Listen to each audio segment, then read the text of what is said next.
ثم إلى روح جميع فساداتنا علي أبي الأرواح أولياء والعلماء وعلى عباد الله الصالحين إنما كان من مشارق الأرض إلى مغاربها بين الله يغفر لهم ويرحمهم درجات في الجنة وانفعنا بأسرارهم وبارك علومهم في الدنيا والدنيا والآخرة. الفاتحة. أعوذ بالله من الشيطان الرجيم بسم الله الرحمن الرحيم الحمد لله رب العالمين الرحمن الرحيم مالك يوم الدين إياك نعبد وإياك نستعين اهدنا الصراط المستقيم صراط الذين أنعمت عليهم غير المغضوب عليهم ولا الضالين رب اغفر لنا آمين.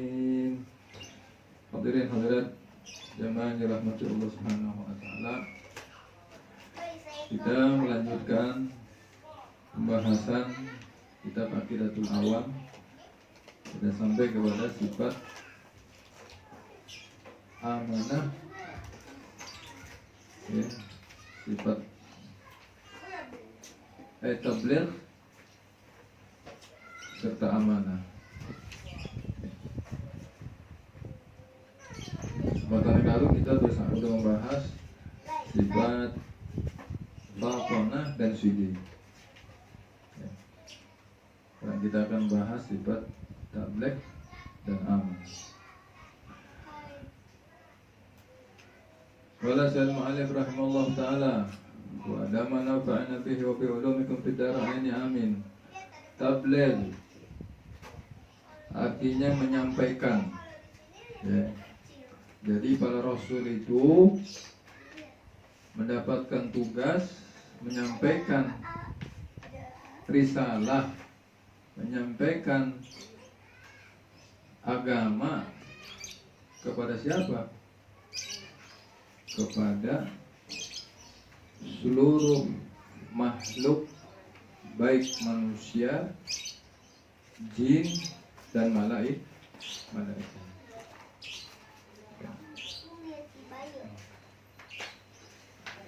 Jadi Nabi Muhammad itu menyampaikan risalah ini kepada seluruh makhluk, baik itu makhluk manusia, jin dan malaikat.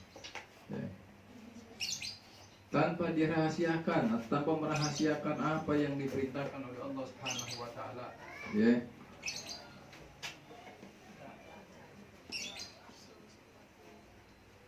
Ya, jadi tanpa diumpet-umpetin. Dalil bahwa para rasul itu, khususnya Nabi kita Muhammad SAW itu tabligh, menyampaikan sebagaimana Allah Ta'ala berfirman, ya ayyuhar rasul balligh ma unzila ilaika min rabbika wa in lam taf'al fama ballaghta risalatahu. Wahai Rasul, ya, sampaikanlah apa yang diturunkan kepadamu dari Tuhan, dari Allah. Dan jika kamu tidak menyampaikan, ya, artinya yang diperintahkan oleh Allah Ta'ala itu berarti kamu tidak menyampaikan amanah, ya. Nah, jadi apa yang itu semua disampaikan oleh Nabi kita Muhammad. Ya. Dan juga dijelaskan lagi, rusulam mubassirina wa munzirina li'alla yakuna linnasi 'ala Allahi hujjatun ba'da rasul wa kana Allahu azizan hakima. Ya, artinya mereka kami utus, ya, para rasul ini selaku rasul-rasul pembawa berita gembira dan pemberi peringatan agar tidak ada alasan bagi manusia membantah Allah sesudah diutusnya rasul-rasul itu, dan dialah Allah Maha Perkasa lagi Maha Bijaksana. Artinya sudah nggak ada lagi ngomong gua kan nggak tahu, gua nggak paham, udah nggak bisa. Kenapa? Ini sudah Allah sudah utus Rasul, jadi Nabi kita Muhammad SAW. Jadi ajaran apa yang syariat sudah turun. Jadi nggak ada artinya bantahan lagi. Jadi kalau ada orang mau bertanya yang meragukan, nggak ada lagi. Kenapa? Ini sudah turun, ya. Jadi disampaikan oleh para rasul, khususnya Nabi kita Muhammad Sallallahu Alaihi Wasallam. Lalu yang berikutnya sifat amanah. Apa artinya amanah? Artinya keterpeliharaan dari perbuatan maksiat. Jadi para rasul itu dijaga dari perbuatan maksiat oleh Allah Subhanahu wa taala. Dan juga dengan sifat ini para rasulnya Allah taala itu selalu terpelihara dari perbuatan-perbuatan maksiat dan segala perbuatan yang menyebabkan orang-orang menjauhinya. Ya, dalilnya bahwa para rasul Allah itu memiliki sifat amanah adalah firman Allah taala. Allah berfirman, ya, inni lakum rasulun amin, sesungguhnya aku adalah seseorang rasul yang terpercaya, yang diutus padamu. Innallaha la yuhibbul khainin, sesungguhnya Allah tidak menyukai orang-orang yang berkhianat. Jadi para rasul itu nggak berkhianat, ya. Para rasul itu sentosa terjaga. Dia jangankan berbuat yang maksiat, berbuat yang haram, yang subhat saja tidak. Okay.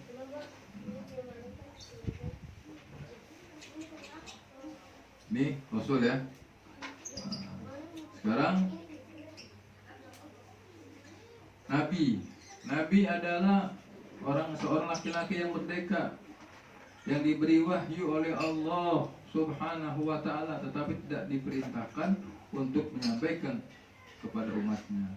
Tetapi kalau Rasul, seorang laki-laki yang diberi wahyu oleh Allah Subhanahu wa ta'ala, yang diperintahkan menyampaikannya kepada umatnya. Nabi dan Rasul itu seperti pasti laki-laki, ya. Bagaimana Allah Ta'ala berfirman, wa ma arsalna qablaka illa rijalan nuhi ilaihi. Kami tiada mengutus rasul-rasul sebelum kamu Muhammad, ya, melainkan beberapa orang laki-laki yang kami beri wahyu kepada mereka. Jadi seorang nabi, seorang rasul itu bukan dari bangsa atau bukan dari kaum wanita. Ya, dulu ada wanita ngaku nabi. Tapi bukan nabi itu bukan wanita, ya. Nabi itu laki-laki. Apa bedanya nabi dengan rasul? Kalau rasul itu dia mempunyai sifat menyampaikan tabligh. Jadi sempurna 4 sifatnya: sidik, amanah, tabligh, fatonah. Ya, tapi kalau nabi cuma hanya sidik, amanah, fatonah, tidak mempunyai tugas untuk tabligh, ya, tidak punya tugas untuk menyampaikan, hanya untuk diri beliau sendiri, ya. Nah, ini, ya, paham, ya. Jadi seorang nabi itu hanya untuk diri sendiri, ya, hanya untuk diri sendiri, ya. Tidak ada menyampaikan atau tidak tabligh, tidak menyampaikan. Tapi kalau rasul itu ada tugas untuk menyampaikan, ya. Nah, ada cerita dulu, ya, ada tambahan, ya, tambahannya punya mukjizat, ya. Dulu di zaman Nabi SAW itu ada pengembala kambing. Orang Arab tuh kambingnya banyak, ratusan. Tiba-tiba di antara kambing yang dia gembala, dia angon, itu ada kambing satu yang dibawa sama serigala, dibawa ke tengah padang pasir. Akhirnya nih serigala dicari, ketemu. Serigalanya sedang apa? Sedang gigit lehernya kambing. Ya, karena emang nih pengembala kambing ini adalah kerja, takut diomelin majikan. Akhirnya serigalanya dibentung, terus dia lepehin tuh ininya apa, kambingnya dilepas, kambingnya bangun. Tapi yang aneh, si serigala ini ngomong, ada apa? Bisa bicara. Apa kata serigala? Rezeki sudah di mulut saya, leher terlepas. Kaget. Dia bilang, ente bisa ngomong? Dia bilang jangan kaget, justru yang kaget saya. Kenapa kaget? Saya justru yang kaget, ente bisa ngomong. Anjing. Kenapa ente kaget? Iya. Kenapa? Bagaimana gak kaget? Ente sekarang sudah di zaman Nabi akhir zaman yang sudah lahir di zaman ini. Kenapa ente gak imanin? Hah? Di mana? Di Madinah Al-Munawwarah. Datengin. Oh, akhirnya gembala kambing ini, ya, dia balik ngembaliin. Bagaimana caranya untuk anda bisa ke sana? Gampang. Ntar kambing saya ada ngambil, saya nungguin. Ya. Ya. Ini aja. Saya nungguin kambingnya. Ini jaga, ya udah, saya angkat ke Madinah. Sampai di Madinah, ya, dengan nafas yang tersengal-sengal, ya, ngos-ngosan bahasa Betawi bilang, ya. Dia bilang, mana Nabi akhir zaman? Mana yang namanya Muhammad? Oh, sahabat kalau udah ada orang tanpa permisi menyebut nama Nabi, dia kaget. Ada apa ente? Oh, dia sebut Muhammad. Ana Rasul Allah. Terus saya kemari mau masuk Islam. Apa dasarnya masuk Islam? Saya tadi ini saya ini gembala kambing. Kambing saya dicuri sama serigala. Begitu saya pukul serigalanya, si serigala itu lepas kambing saya, dia ngomong. Saya bisa ngomong, saya kaget. Kenapa dia? Kenapa ini bisa ngomong? Kenapa? Ente kaget? Kaget, ente bisa ngomong. Justru saya yang kaget sama ente. Kenapa? Kenapa ente di zaman ini sudah lahir seorang nabi akhir zaman yang bernama Muhammad bin Abdullah yang tinggalnya di Madinah, kenapa ente gak beriman? Oh, ya sudah. Kalau kita ceritakan, ya Bilal, ya kasih tempat dia. Ini orang kasih tempat yang biasa engkau ini azan. Dia mau cerita. Untuk apa? Menyampaikan, ya, bahwa Nabi Muhammad SAW itu adalah penyampai risalah, ya, bukan hanya dari kaum bangsa manusia, ya, ternyata juga bangsa hayawan, ternyata juga bangsa jin.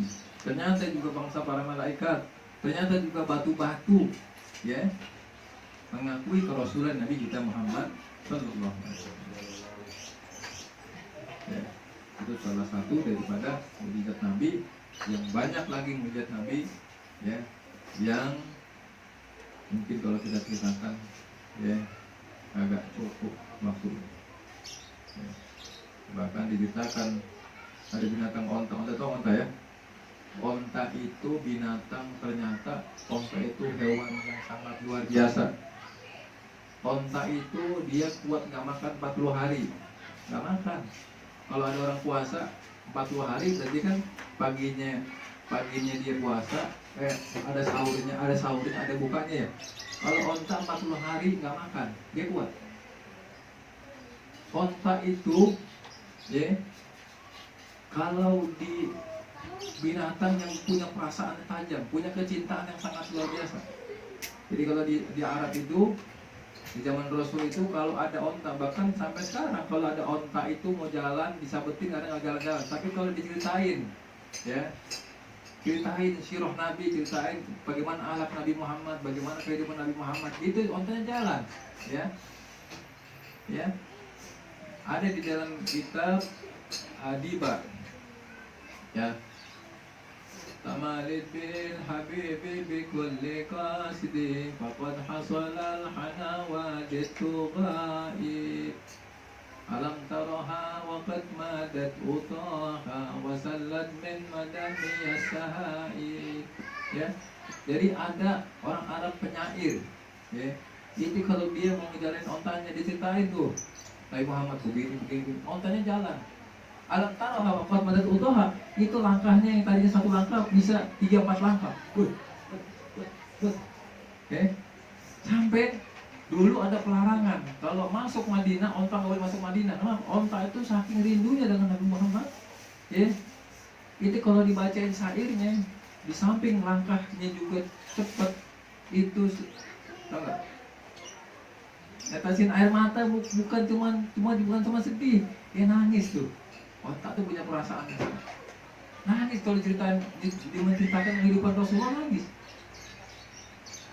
Maka onta tuh kalau udah masuk Madinah kayak celeng, dia menabrakin dirinya dia ke tembok roboh, tabrakin.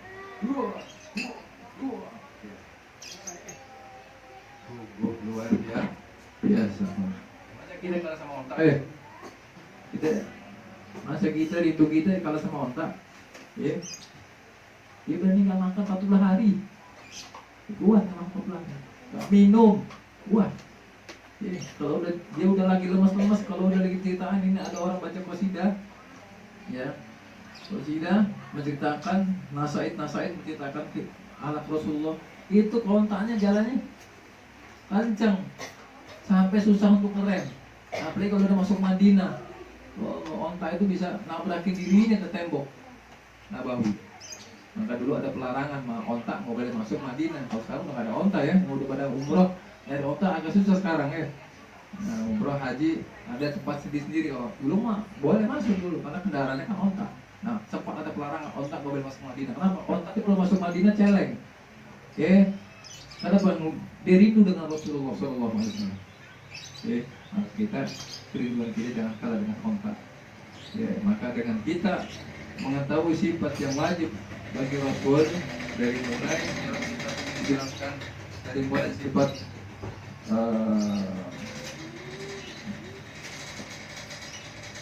baltona, ya, siddiq, tabligh dan amanah.